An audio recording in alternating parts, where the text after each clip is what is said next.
నమస్తే డి న్యూస్కి స్వాగతం. నేను మీ దిగ్విజయ్. బులెటిన్లో ముందుగా హెడ్లైన్స్. తుంగభద్ర నదిలో స్నానానికి వెళ్లి 5గురు గల్లంతు. కర్నూలు జిల్లా మంత్రాలయంలో విషాద ఘటన. ఆటో డ్రైవర్లకు సుదీర్ఘంగా కౌన్సిలింగ్ చేసిన పోలీసులు. ఆటోలు అడ్డదిడ్డంగా నడిపి ట్రాఫిక్కు ఇబ్బందులు కలిగిస్తే కఠిన చర్యలు తప్పవని హెచ్చరించిన డీఎస్పీ రాయపాటి శ్రీనివాసరావు. హిమాచల్ ప్రదేశ్లో లోయలో పడిన టూరిస్టు ట్యాక్సీ, 8 మంది గల్లంతు, 2 కుటుంబాలున్నాయని గుర్తించిన అధికారులు. శుభకార్యానికి వచ్చిన బంధువులు దుర్మరణం పాలవడంతో ఆ ఇంట్లో తీవ్ర విషాదం నెలకొంది. కర్నూలు జిల్లా మంత్రాలయంకు చెందిన కాళ్ళప్పాచారి ఇంట్లో వచ్చిన బంధువులు స్నానానికి తుంగభద్ర నదికి వెళ్ళి గల్లంతయ్యారు. మొత్తం 6గురు స్నానానికి వెళ్ళగా అపర్ణ అనే బాలిక ప్రమాదం నుండి తప్పించుకుంది.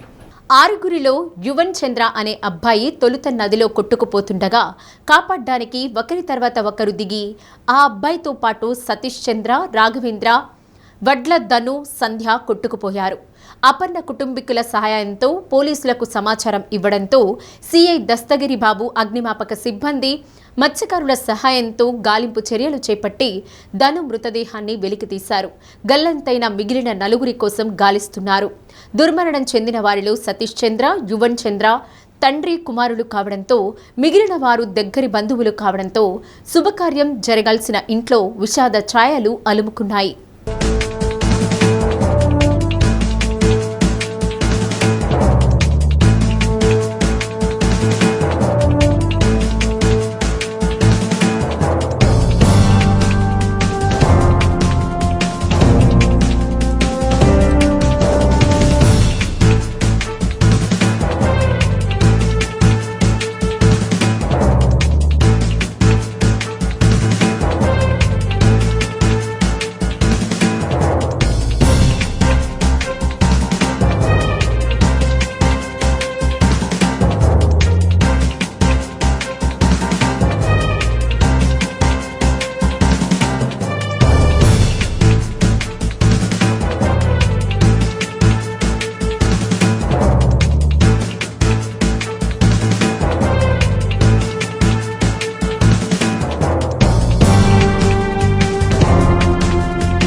ఆటో డ్రైవర్లు తప్పనిసరిగా యూనిఫామ్ ధరించాలని, ట్రాఫిక్ స్టిక్కర్ కోడ్ నంబర్ వేయించుకోవాలని టౌన్ డీఎస్పీ రాయపాటి శ్రీనివాసరావు తెలిపారు. యూనిఫామ్, కాగితాలు లేకుండా తిరుగుతున్న ఆటో డ్రైవర్లకు కౌన్సిలింగ్ ఇచ్చారు. అడ్డదిడ్డంగా ఆటోలు నడుపుతూ ట్రాఫిక్కు ఇబ్బందులు కలిగిస్తున్నారని, ఇప్పటి వరకు అనేకసార్లు సానుకూలంగా చెప్పడం జరిగిందని, ఇకపై చర్యలు తప్పవని హెచ్చరించారు. యూనిఫామ్ అనేది విధి నిర్వహణలో భాగమని, దాన్ని అతిక్రమిస్తే కఠిన చర్యలు ఉంటాయన్నారు. పదే పదే చెబుతున్నప్పటికీ పోలీసు హెచ్చరికలను పెడచెవిన పెడుతున్నారని, అందువల్ల పోలీసు హెచ్చరికలను పాటించకుండా, వాహన చట్టాన్ని అమలు చేయకుండా రోడ్లపై ఆటోలు తిరిగితే కఠిన చర్యలు తీసుకుంటామన్నారు. Traffic CI Hazarathaiah, RSI Malyadri, Shivaprasad traffic సిబ్బంది ఉన్నారు. ఒక నిమిషమే బయట విలేజెస్ రోడ్ ఏరియా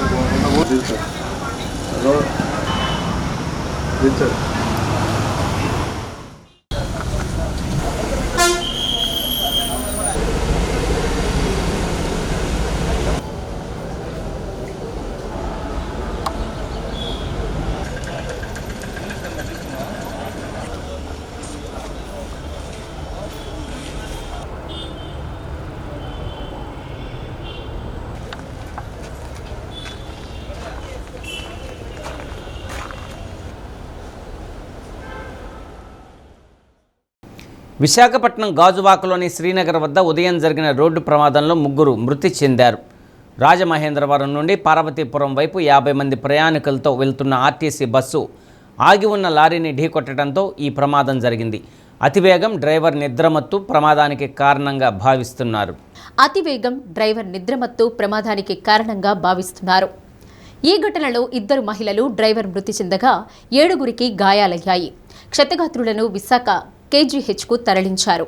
తీవ్రంగా గాయపడిన వారిని సమీపంలోని ప్రైవేటు ఆసుపత్రుల్లో చికిత్స అందిస్తున్నారు. గాజువాక పోలీసులు కేసు నమోదు చేసి దర్యాప్తు చేస్తున్నారు.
ఒంగోలు మంగమూరు రోడ్డులో ఉన్నటువంటి బీసీ బాలుర వసతి గృహాన్ని పీవీఆర్ బాలుర పాఠశాల ఆవరణలోకి మార్చాలని విద్యార్థి యువజన బీసీ సంఘాల నాయకులు కోరారు.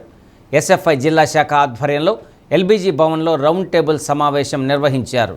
బీసీ బాలుర వసతి గృహంలో 100 మంది విద్యార్థులు ఉంటున్నారని, ప్రస్తుతం ఉన్న అద్దె భవనాన్ని ఖాళీ చేయించడం వల్ల వారి విద్య ప్రశ్నార్థకంగా మారిందని ఎస్ఎఫ్ఐ జిల్లా నాయకుడు సిహెచ్ వినోద్, బీసీ సంక్షేమ సాధన సమితి రాష్ట్ర ప్రధాన కార్యదర్శి మద్దులూరి శ్రీనివాసులు, బీసీ సంక్షేమ సంఘం జిల్లా అధ్యక్షుడు బంకా చిరంజీవి అన్నారు. పాఠశాలలు పునఃప్రారంభం కానున్న నేపథ్యంలో పీవీఆర్ బాలుర ఉన్నత పాఠశాల ఆవరణలో ఖాళీగా ఉన్న గదులు కేటాయించాలని కోరారు. పలువురు బీసీ సంఘాల నాయకులు పాల్గొన్నారు. ఒంగోలులోని ఎల్బీజీ భవనంలో విద్యార్థి యువజన అట్లానే వివిధ బీసీ సంఘాల నాయకులతోటి అందరం కలిసి ఈ యొక్క రౌండ్ టేబుల్ సమావేశం నిర్వహించుకుంటూ ఉన్నాం. ప్రధానమైనటువంటి ఉద్దేశం ఒకటే, ఒంగోలులో ఉన్నటువంటి ప్రీ మెట్రిక్ బాయ్స్ హాస్టల్ని అద్దె భవనంలో కొనసాగుతూ ఉంది. ఈ హాస్టల్ని వేరే ప్రాంతానికి తరలించాలి అనేటువంటి సమస్య ముందుకొచ్చిన నేపథ్యంలో ఈ హాస్టల్ని పీవీఆర్ బాయ్స్ హై స్కూల్లో ఉన్నటువంటి రూములను కేటాయించి ఈ హాస్టల్ని కాపాడాలి, బీసీ విద్యార్థుల చదువుకి ఆటంకం లేకుండా చేయాలని చెప్పి ఈ రౌండ్ టేబుల్ సమావేశం సందర్భంగా డిమాండ్ చేస్తూ ఉన్నాం. ఈ పాటికి అధికారులకి అనేక రకాల వినతి పత్రాలు ఇచ్చాం, ప్రజాప్రతినిధులు కలిసాం, అయినా ఈ రోజుకి ఏ విధమైనటువంటి స్పందన రాలేదు. కాబట్టి భవిష్యత్తులో ఈ హాస్టల్ని కాపాడుకోవడం కోసం ఏ విధమైన కార్యక్రమాలు చేయాలి, ఏ విధంగా మనం ప్రయత్నం చేయాలనేటువంటి విషయాలు మాట్లాడుకోవడం కోసం ఈ యొక్క రౌండ్ టేబుల్ సమావేశాన్ని ఏర్పాటు చేసుకోవడం జరిగింది. మన ఒంగోలు నగరంలోని మంగమూరు రోడ్లందు ఉన్నటువంటి బీసీ బాలుర వసతి గృహం, హై స్కూల్ విద్యార్థుల వసతి గృహం బాడుగా బిల్డింగ్లో నిర్వహిస్తున్నందువలన దాని యజమాని ఖాళీ చేయమని చెప్పినందువలన వారికి సౌకర్యవంతంగా ఉండే విధంగా బిల్డింగ్ ఉండాలి. కాబట్టి పీవీఆర్ హై స్కూల్లో ఈ విద్యార్థులంతా చదువుతున్నారు. సుమారు 100కు పైగా హాస్టల్లో ఉంటున్న విద్యార్థులు. పీవీఆర్ హై స్కూల్లో చాలా రూములు ఖాళీగా ఉన్నందున ఆ రూములు కేటాయించినట్లయితే చదువు అక్కడే ఉంటుంది, హాస్టల్ అక్కడే ఉంటుంది, విద్యార్థులకి చాలా సౌకర్యంగా ఉంటుంది. కాబట్టి ఒంగోలు శాసనసభ్యులు దామచర్ల జనార్దన్ గారు కానీ, ప్రకాశం జిల్లా కలెక్టర్ గారు కానీ తక్షణం ఇక్కడ పీవీఆర్ హై స్కూల్లో హాస్టల్ రూములు కేటాయించేందుకు చర్యలు తీసుకోవాలని చెప్పని బీసీ సంక్షేమ సాధన సమితి తరఫున ప్రధానంగా కోరుచున్నాం. వాస్తవానికి చెప్పాలంటే స్వతంత్రం వచ్చి 75 సంవత్సరాలు అవుతున్నా ప్రకాశం జిల్లా ఏర్పడి 5 దశాబ్దాల పైనప్పటికీ ప్రకాశం జిల్లా హెడ్ క్వార్టర్లో ఈ రోజు కూడా బీసీ ప్రీ మెట్రిక్ కానీ పోస్ట్ మెట్రిక్ కానీ బాలబాలిక విద్యార్థులకి హాస్టల్ వసతులు సొంత భవనాలు లేకపోవడం, అరాకొరా వసతితో ఉండటం ఇక్కడ దురదృష్టకరం. ఇక్కడ ఉన్నటువంటి ప్రజాప్రతినిధులు కానీ బీసీ ప్రజాప్రతినిధులు చట్టసభల్లో లేకపోవడం కూడా ఈ జిల్లాకు పట్టిన దౌర్భాగ్యమైన పరిస్థితి. ఇప్పుడున్నటువంటి పోస్ట్ మెట్రిక్ కానీ ఫ్రీ మెట్రిక్ కానీ గత 2014లో మేము విద్యార్థి సంఘంలో ఉన్నప్పుడు పోరాడి చేస్తే అవి కూడా ఈ రోజున అరాకొరా వసతితో విద్యార్థులు ఉంటున్నారు. కేవలం విద్యార్థులను ప్రీ మెట్రిక్ను పీవీఆర్ హై స్కూల్లో ఉన్నటువంటి గతంలో కేంద్రీయ విద్యాలయానికి ఇచ్చారు, ప్రస్తుతం జూనియర్ కాలేజ్ జరుగుతుంది. ప్రభుత్వం చిత్తశుద్ధితో బీసీ భావితరాల భవిష్యత్తు కోసం విద్యార్థులకి హాస్టల్ వసతి కల్పించాలని. హిమాచల్ ప్రదేశ్లో ఘోర ప్రమాదం చోటు చేసుకుంది. పర్యాటకులతో వెళ్తున్న ఓ ట్యాక్సీ అదుపు తప్పి లోతైన లోయలో పడిపోయింది. ఈ దుర్ఘటనలో డ్రైవర్, 2 చిన్నారులతో సహా మొత్తం 8 మంది గల్లంతయ్యారు. బాధితుల్లో బెంగళూరు, ఛత్తీస్గఢ్కు చెందిన 2 కుటుంబాలు ఉన్నట్లు అధికారులు గుర్తించారు. చంబా జిల్లాలోని భైరాగఢ్ సచ్పాస్ మార్గంలో కాలాబన్ సమీపంలో ఈ విషాదం జరిగింది. బెంగళూరుకు చెందిన ఓ కుటుంబం, ఛత్తీస్గఢ్కు చెందిన మరో కుటుంబం వేసవి సెలవుల కోసం దల్హౌసీ హిల్ స్టేషన్కు వచ్చారు. అక్కడే ఓ ట్యాక్సీని అద్దెకు తీసుకొని మంచు పర్వతాలను చూసేందుకు సచ్పాస్ మార్గంలో బయలుదేరారు. అయితే వారు తిరిగి రాకపోవడంతో అనుమానం వచ్చిన ట్యాక్సీ యజమాని వాహనానికి ఉన్న జీపీఎస్ సిగ్నల్ను ట్రాక్ చేశారు. కాలాబన్ సమీపంలో వాహనం కదలకుండా ఒకే చోట ఉన్నట్లు చూపించడంతో అనుమానంతో పోలీసులకు సమాచారం అందించాడు. పరిశీలనలో వాహనం లోయలో పడిపోయినట్లు తేలింది. ప్రమాదం జరిగిన ప్రాంతం మారుమూల ప్రాంతం కావడం, అక్కడ ఎలాంటి మొబైల్ నెట్వర్క్ సిగ్నల్స్ లేకపోవడంతో సహాయక చర్యలకు తీవ్ర ఆటంకం ఏర్పడుతుంది. ఈ ఘటనపై హిమాచల్ ప్రదేశ్ ముఖ్యమంత్రి సుఖ్వీందర్ సింగ్ తీవ్ర దిగ్భ్రాంతిని వ్యక్తం చేశారు. గాలింపు చర్యలను ముమ్మరం చేయాలని అధికారులను ఆదేశించారు. కాలాబన్ సమీపంలో 8 మందితో వెళ్తున్న వాహనం లోయలో పడిపోవడం అత్యంత బాధాకరం. స్థానిక యంత్రాంగం, ప్రజల సహాయంతో సహాయక చర్యలు కొనసాగుతున్నాయి. ఎన్డీఆర్ఎఫ్ బృందాలను కూడా రంగంలోకి దించాం. పరిస్థితిని నిరంతరం సమీక్షిస్తున్నామని సీఎం సోషల్ మీడియా ద్వారా తెలియజేశారు. గల్లంతైన వారు సురక్షితంగా బయటపడాలని వారు ఆకాంక్షించారు. ప్రస్తుతం ఘటనా స్థలంలో సహాయక బృందాలు ముమ్మరంగా గాలిస్తున్నాయి.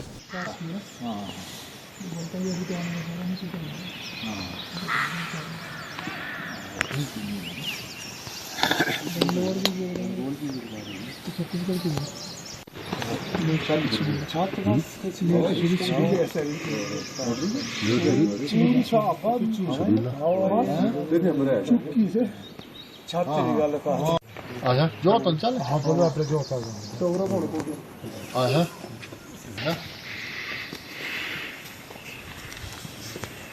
वो बड़ा भारी होगा ना ये बड़ा भारी बाहर पे है पूरा है ना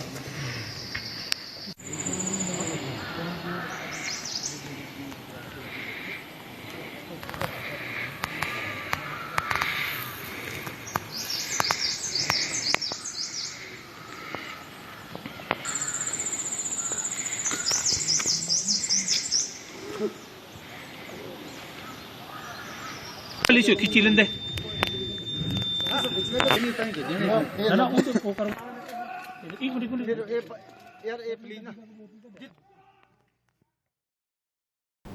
బక్రీద్ పండుగ నాడు యూపీలోని గజియాబాద్లో ఉద్రిక్తతలకు కారణమైన ఓ హత్య కేసులో నిందితుడు పోలీసుల ఎన్కౌంటర్లో ప్రాణాలు కోల్పోయాడు.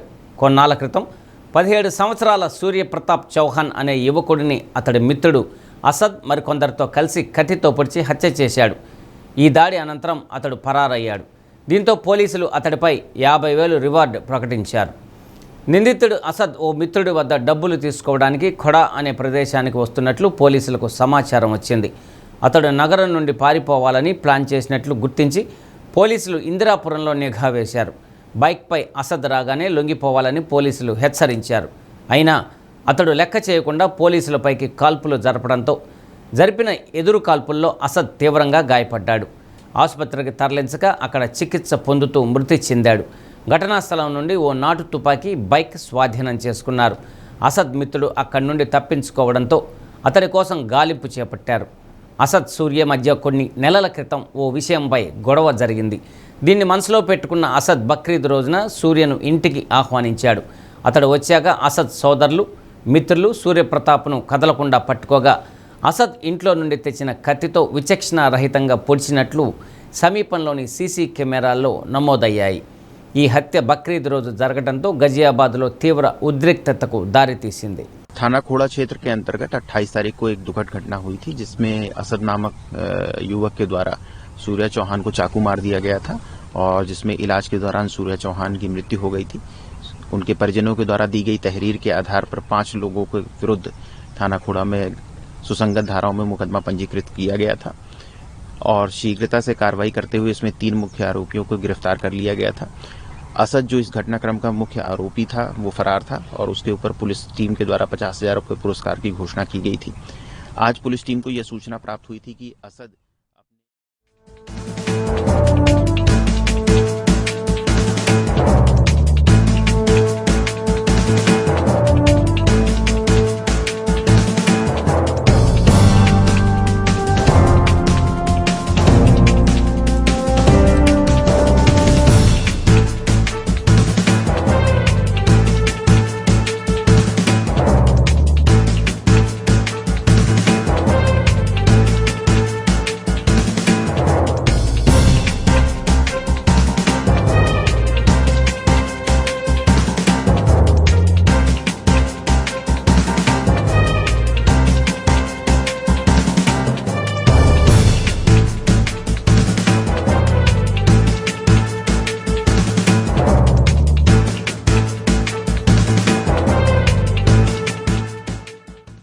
Ongole Jewett memorial Baptist church నూతన కమిటీ పూర్తి స్థాయిలో రంగంలోకి దిగింది. హైకోర్టు ఆదేశాల మేరకు ఎన్నికైన నూతన కమిటీ గత కమిటీ ఆధీనంలో ఉన్న చర్చి వస్తువులు తమకు అందజేసి అక్కడి నుండి ఖాళీ చేసి వెళ్ళిపోవాలని హెచ్చరించింది. ఇందుకు 24 గంటల డెడ్లైన్ విధించింది. సోమవారం సాయంత్రం నాటికి పాత కమిటీ వారి వస్తువులను తీసుకుని చర్చి మెటీరియల్ తమకు స్వాధీనం చేయాలని స్పష్టం చేసింది. లేకుంటే వాటిని తాము స్వాధీనం చేసుకుంటామంది. జేఎంబీ చర్చిలో ఆదివారం ఆరాధన ముగిసిన అనంతరం నూతన కమిటీ మీడియా సమావేశం ఏర్పాటు చేసింది. జిల్లా రిజిస్టర్ ఆళ్ల బాలాంజనేయులు చర్చి కమిటీ ఎన్నికలను పగడ్బందీగా నిర్వహించినట్లు సెక్రటరీ తాటిపర్తి చిరంజీవి తెలిపారు. ఎన్నిక సజావుగా జరిపిన రిజిస్ట్రార్ సీనియర్ పాస్టర్పై పాత కమిటీ చేసిన విమర్శలను తీవ్రంగా ఖండించారు. తాము ఎన్నికైనప్పటికీ ఓడిపోయిన వారు దౌర్జన్యం చేసి బెదిరించి ఎలాగైనా ఇబ్బంది పెట్టాలని చూస్తున్నారని, వారి బెదిరింపులకు భయపడేది లేదన్నారు. ప్రార్థన ద్వారా తాము ఘన విజయం సాధించామని కోశాధికారి రేచల్ తెలిపారు. ఓటమి పాలైన వారు ఓర్చుకోలేక అసభ్యకరంగా మాట్లాడటాన్ని తీవ్రంగా ఖండించారు.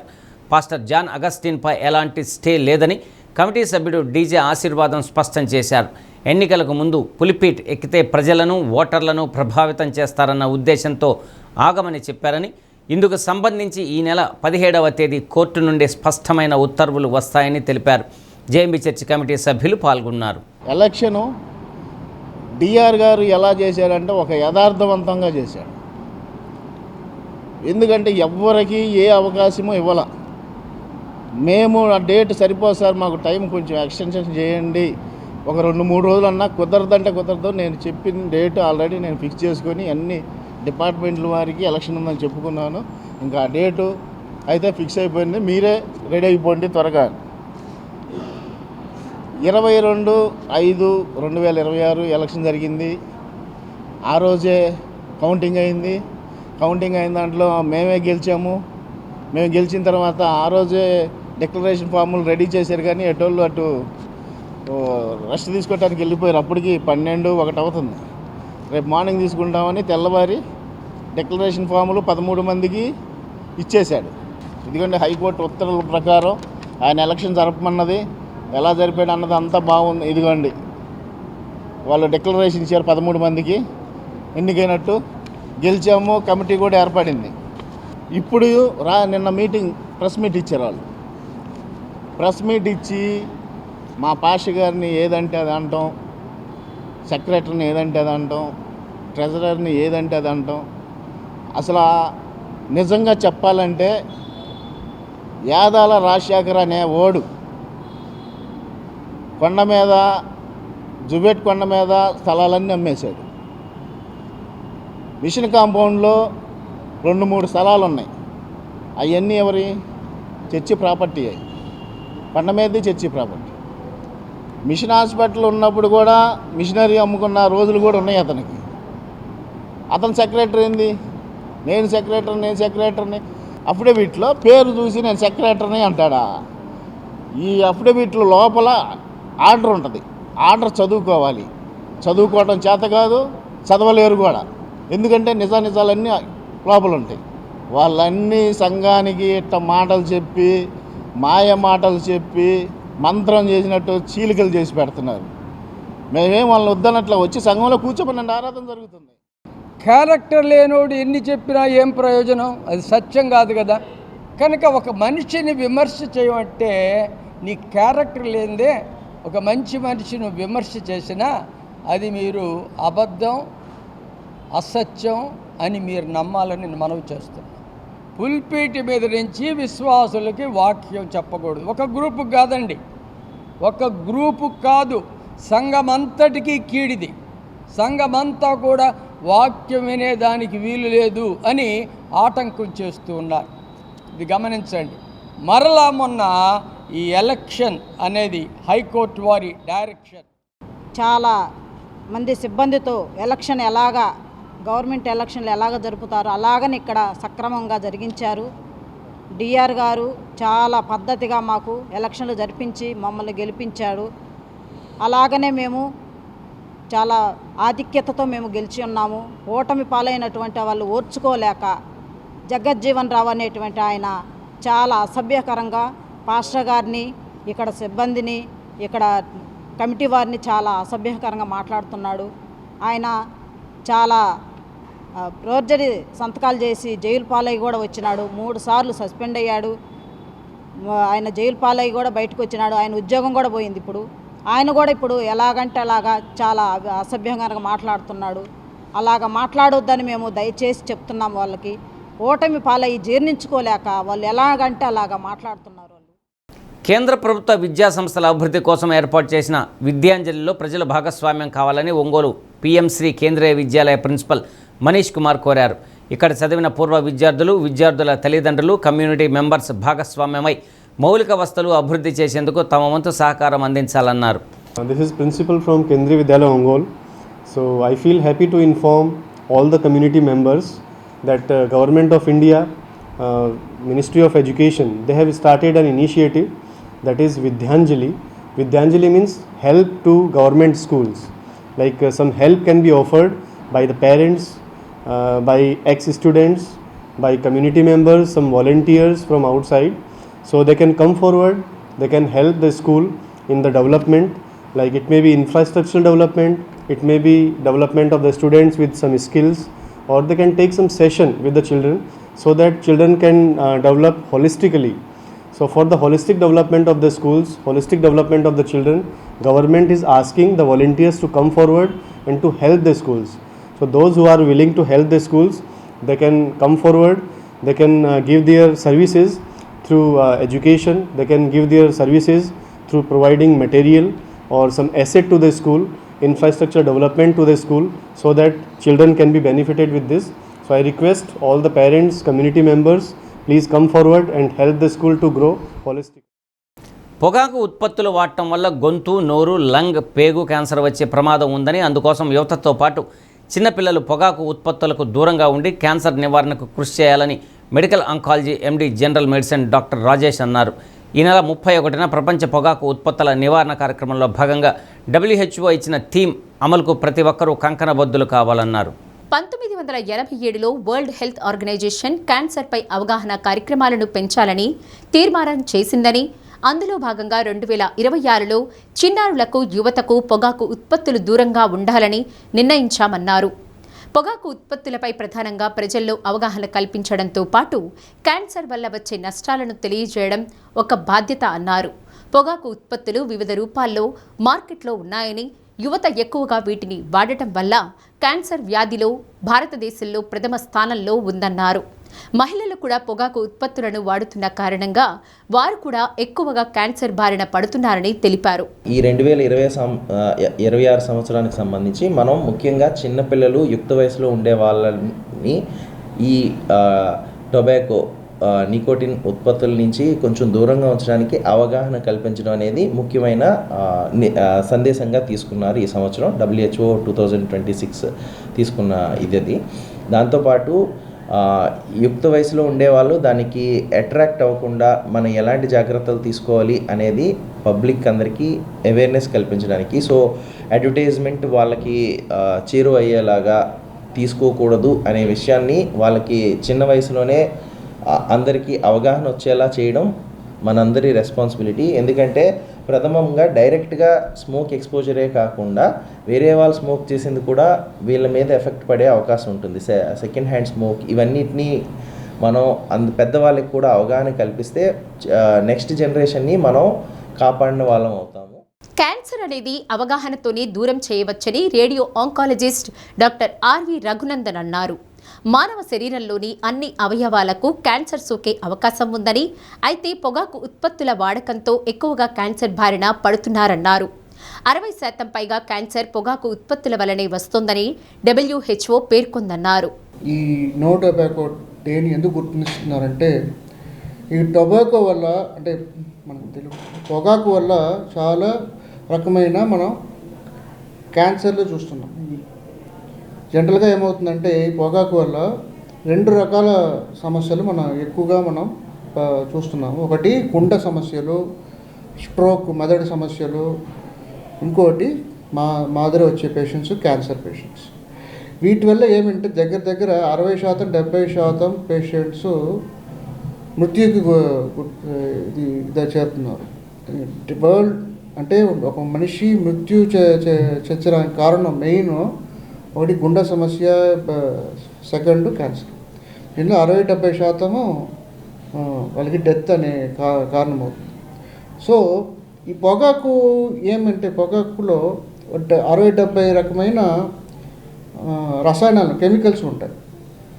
ఇవి బెంజిన్ కాంపౌండ్స్, హైడ్రోకార్బన్ కాంపౌండ్స్, ఇవన్నీ ఒక పొగాకు స్మోక్తో ఇవన్నీ ఇన్ని కెమికల్స్ ఉంటాయి. ఈ కెమికల్స్ని ఒక వ్యక్తి పీల్చే వల్ల కానీ వాళ్ళు ఏమన్నా యాక్టివ్ స్మోకింగ్, మనిషి పీల్చే యాక్టివ్ స్మోకింగ్ అంటారు. అదే ఇంకోటి ప్యాసివ్ స్మోకింగ్ అంటే చుట్టుపక్కల ఉన్న మనిషికి ఆ పొగని పీల్స్తే వాళ్ళకు కూడా ఈ చెడు జరిగే అవకాశాలు ఎక్కువ ఉన్నాయి.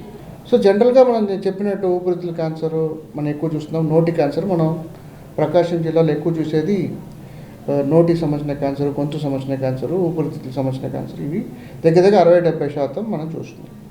నేను ముందు చెప్పినట్టు ఈ పొగాకు వల్ల అలవాటు వల్ల ఈ క్యాన్సర్ మాత్రం కాదు, గుండె సమస్యలు కూడా ఎక్కువ. అంటే అథెరోస్క్లెరోసిస్ అంటే రక్త కణాలు బ్లాక్ అయిపోవడం, అంటే రక్తం పారకుండా బ్లాక్ అయిపోవడం. గుండెకి రక్తం పారకపోతే గుండె హార్ట్ అటాక్, స్ట్రోక్ వస్తాయి.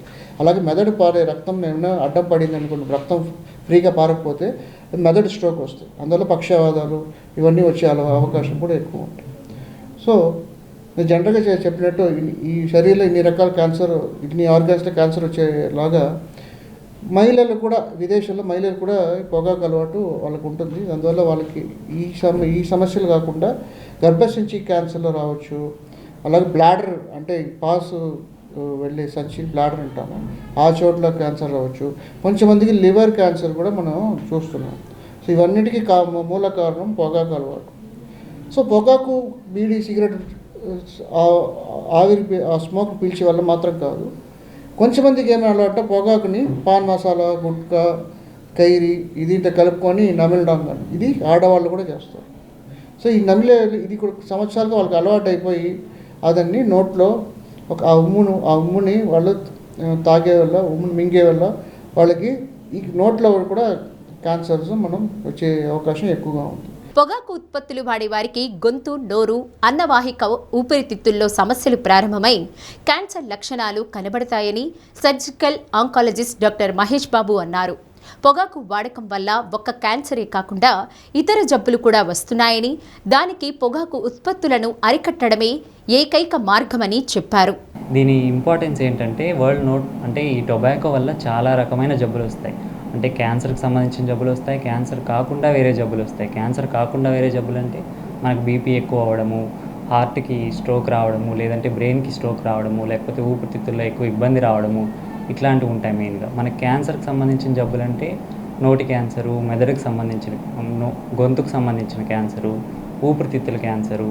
ఇవి కాకుండా ఇంకా గర్భసంచికి సంబంధించినవి, ఆడవాళ్ళలో అయితే సర్వీక్స్కి సంబంధించిన క్యాన్సర్స్, ఇంకా పేగుకి, ప్యాంక్రియాస్కి, ఇలా చాలా రకమైన క్యాన్సర్లు ఈ టొబాకో వల్లే వస్తాయన్నమాట. సో ఇన్ని రకాల క్యాన్సర్లు మనకు టొబాకో వల్ల రావడం వల్ల ఇంపార్టెన్స్ ఏంటంటే మనం ఈ టొబాకోని అనేది అరికెట్టగలిగితే, ఈ టొబాకో వాడడం అనేది ఆపేయగలిగితే ఇన్ని క్యాన్సర్ని మనం నివారించవచ్చు. అంటే క్యాన్సరే రాకుండా ఆపచ్చు. ఒకవేళ క్యాన్సర్ వచ్చిన తర్వాత కూడా మనం దీన్ని ఆపేయడం వల్ల ఆ రికవరీ అనేది బాగుంటుంది, పేషెంట్ రికవరీ. క్యాన్సర్ వచ్చిన తర్వాత మనం మళ్ళీ తాగుతూనే ఉంటే, అంటే టొబాకో అలవాటు అనేది పోగొట్టుకోకుండా ఉంటే దాని రికవరీ అనేది, లేకపోతే మళ్ళీ క్యాన్సర్ తిరిగి రావడం అనేది ఎక్కువ ఉంటుంది. ఒకసారి మనం ఆపేస్తే దాన్ని, ఆ క్యాన్సర్ మళ్ళీ తిరిగి రావడం కానీ, పేషెంట్ రికవరీ అనేది బాగుంటుంది. దానివల్ల మనం టొబాకోని ఎంతవరకు అరికెట్టగలిగితే అంతవరకు అరికడితే మనం ఈ క్యాన్సర్ కాకుండా టొబాకో వల్ల వచ్చే జబ్బులన్నిటిని. బులెటిన్ ముగించే ముందు హెడ్లైన్స్ మరొకసారి. తుంగభద్ర నదిలో స్నానానికి వెళ్లి 5 గల్లంతు. కర్నూలు జిల్లా మంత్రాలయంలో విషాద ఘటన. ఆటో డ్రైవర్లకు సుదీర్ఘంగా కౌన్సిలింగ్ చేసిన పోలీసులు. ఆటోలు అడ్డదిడ్డంగా నడిపి ట్రాఫిక్కు ఇబ్బందులు కలిగిస్తే కఠిన చర్యలు తప్పవని హెచ్చరించిన డీఎస్పీ రాయపాటి శ్రీనివాసరావు. హిమాచల్ ప్రదేశ్లో లోయలో పడిన టూరిస్టు ట్యాక్సీ, 8 మంది గల్లంతు, 2 కుటుంబాలున్నాయని గుర్తించిన అధికారులు. డి న్యూస్లో నేటి మాట. మనిషి బ్రతికి ఉండగానే చంపేసే 2 బలమైన ఆయుధాలు. 1 అనుమానం, 2 అవమానం.